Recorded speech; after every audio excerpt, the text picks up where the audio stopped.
दोस्तों, मंगलयान मिशन से मंगल और चंद्रयान मिशन से चंद्रमा पर जीत हासिल करने के बाद इसरो ने अब सूरज पर फतह पाने की ठान ली है।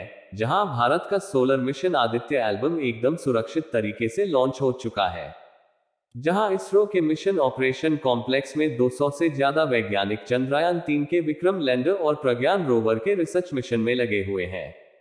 तो वही वैज्ञानिकों की दूसरी टोली अब सूरज को अपनी मुट्ठी में करके इतिहास रचने की कोशिश में लगी हुई है। कैसे सूर्य के पास पहुंचेगा भारत का यह स्वदेशी सूरजयान? क्यों छूट रहे हैं इस मिशन को कंट्रोल करने वाले वैज्ञानिकों के पसीने? और क्या इसरो के इस क्राफ्ट को निगल सकता है उबलता हुआ सूरज? जानने के लिए बने रहिए इस वीडियो के अंत तक। दोस्तों, 23 अगस्त को भारत के इसरो ने चांद पर चंद्रयान 3 की सॉफ्ट लैंडिंग करवाई और अब भारत सूरज से भी अपनी नजरें मिलाने की पूरी तैयारी कर चुका है। जी हां, इसरो का आदित्य एल स्पेसक्राफ्ट पूरी तरह से सुरक्षित लॉन्च हो चुका है। इसरो का टीम के द्वारा पहले इसे आंध्र प्रदेश लाया गया, जहां इसे श्रीहरिकोटा सतीश धवन स्पेस सेंटर में इसरो के बाहुबली रॉकेट PSLV एक्सल पर लोड किया गया था। पर इसरो की टीम ने 2 दिन पहले ही इस खास मिशन की लॉन्चिंग का काउंटडाउन शुरू कर दिया था। तो दोस्तों, खुशी की बात यह है कि हमारा आदित्य एल्बम सुरक्षित लॉन्च हो गया है, जिससे भारत चंद्रयान 3 की सफलता के महज 10 दिन बाद ही एक बार फिर इतिहास रचने की दिशा में उड़ान भर चुका है। 2 सितंबर के दिन सुबह के 11:50 पर आदित्य एल्बम मिशन को लॉन्च किया गया। भारत का ये अंतरिक्ष यान पृथ्वी से पूरे 15 लाख किलोमीटर की दूरी पर जाकर सूर्य के गहरे राज से पर्दा उठाएगा। और जब से इसरो ने ट्वीट करके अपने इस सूरज यान मिशन की खबर दी है, तब से लेकर दुनिया भर की स्पेस एजेंसीज में हड़कंप मच गया, क्योंकि वहां के वैज्ञानिकों को इसरो से जलन होने लगे और वह चाहते हैं कि वह भी कुछ बड़ा करके दिखाए। लेकिन बड़े दुख की बात है कि फिलहाल उनके पास लॉन्च करने के लिए कोई स्पेसक्राफ्ट तैयार नहीं है।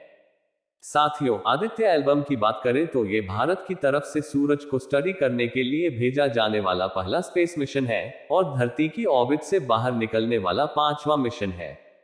इससे पहले इसरो चंद्रयान 1, मंगलयान चंद्रयान 2 और चंद्रयान 3 जैसे मिशन को पृथ्वी की कक्षा से बाहर भेज चुका है, जिसमें से 3 मिशन सफल हुए।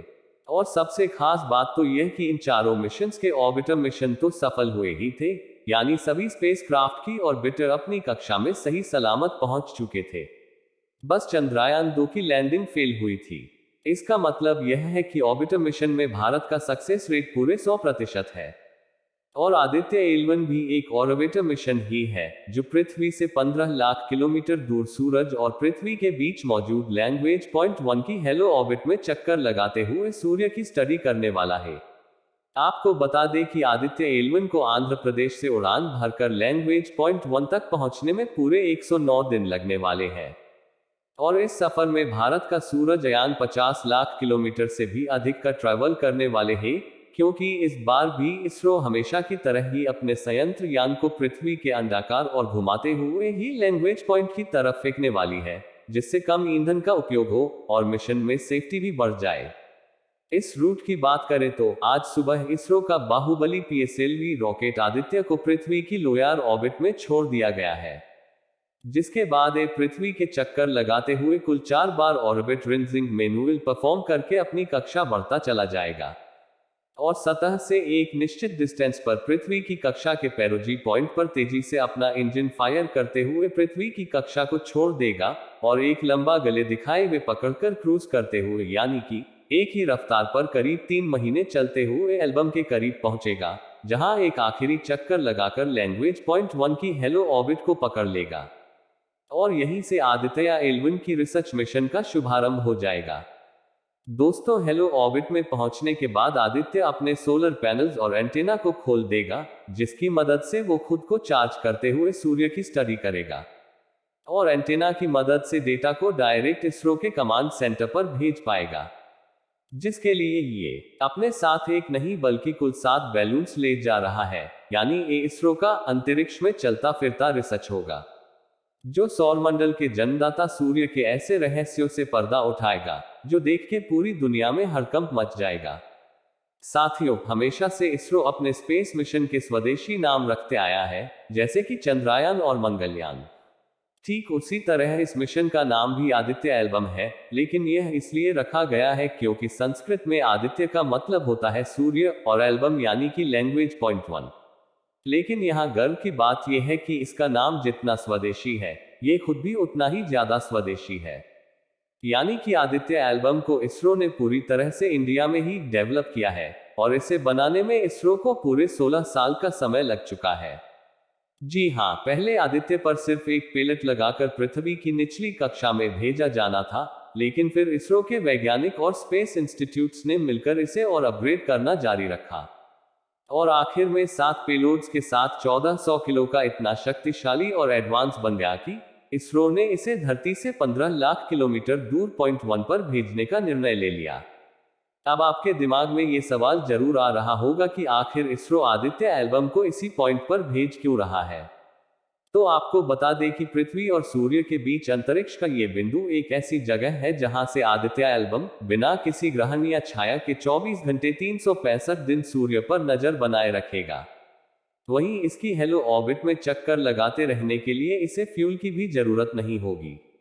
इसलिए इसरो ने इतना बड़ा कदम उठाया है और पिछली बार जिस तरह इसरो ने चांद के साउथ पोल पर सबसे पहले कदम रखा था, ठीक उसी तरह इस बार भी लैंग्वेज .1 पर जाने वाला भारत सबसे पहला देश बनने वाला है। दोस्तों, सौर मंडल के सभी ग्रह, उपग्रह और पिंड सूर्य की परिक्रमा करते हैं। पृथ्वी पर जीवन भी सूर्य की रोशनी की वजह से ही है। सौर मंडल का संतुलन भी सूर्य ने ही बना कर रखा है। अंतरिक्ष में घूमकर रिसर्च करने वाले सभी स्पेसक्राफ्ट भी लंबे समय तक सोलर पैनल्स के जरिए मिलने वाली सौर ऊर्जा की वजह से ही काम करते हैं और रात को सूर्य की रोशनी की वजह से ही चमकता है। ऐसे में हम ये कह सकते हैं कि हमारे आसपास की पूरी दुनिया को सूर्य ही कंट्रोल कर रहा है। इसलिए सूर्य के बारे में पूरी जानकारी होना काफी ज्यादा जरूरी है। यह बात नासा काफी लंबे समय से समझ चुका है। इसलिए नासा ने ही आज तक का सबसे ज्यादा सोलर मिशन भेजा है और अब इसरो ने भी पहल करते हुए सूर्य के रहस्यों से पर्दा उठाने के लिए आदित्य को लॉन्च कर दिया है। साथियों, अगर आप ये सोच रहे हैं कि क्या सूरज अपनी गर्मी से आदित्य को जलाकर राख कर सकता है, तो आपको बता दें कि ऐसा कुछ नहीं होगा, क्योंकि पृथ्वी के पॉइंट की दूरी 1.5 मिलियन किलोमीटर है और वही पृथ्वी से सूर्य 151 मिलियन किलोमीटर दूर है। यानी कि इस मिशन में हम सूर्य के सिर्फ 1% पास जाने वाले हैं। हालांकि इसरो ने इस मिशन के लिए 5 सालों की अवधि निर्धारित की है, जिससे हमें हमारे इस अंतरिक्ष यान का सामना भयंकर तूफानों से जरूर हो सकता है, जो कि अंतरिक्ष में कभी भी आ जाता है। आखिर में आदित्य के ऑब्जेक्टिव की बात करें तो सूर्य के रूप में कैसा है, वो स्टडी करेगा। सूर्य से निकलने वाले सौर तूफानों की पता पर रिसर्च करेगा, सूर्य के वातावरण की स्टडी करेगा और सूर्य से जुड़े इस तरह के कई रहस्यों से पर्दा उठाने की कोशिश करेगा कि जब सूर्य की सतह का तापमान 6000 डिग्री सेल्सियस है, तो फिर सूर्य के वातावरण के आखिरी हिस्से यानी कोरोना का तापमान 1 मिलियन डिग्री सेल्सियस क्यों पहुंच जाता है। फिलहाल तो हम आदित्य की लॉन्चिंग के लिए इसरो को शुभकामनाएं देते हैं। तो दोस्तों, अगर आप चंद्रयान 3 की तरह भारत के सूरज यान मिशन को भी सपोर्ट करते हैं तो कमेंट बॉक्स में आई सपोर्ट यान जरूर लिखें और वीडियो अच्छा लगा होगा तो जल्दी से इसे लाइक और शेयर कर दीजिए। साथ ही इसरो से जुड़े कुछ ऐसे ही लेटेस्ट अपडेट्स के लिए हमारे चैनल को सब्सक्राइब करके पास वाली घंटी जरूर बजा दीजिए।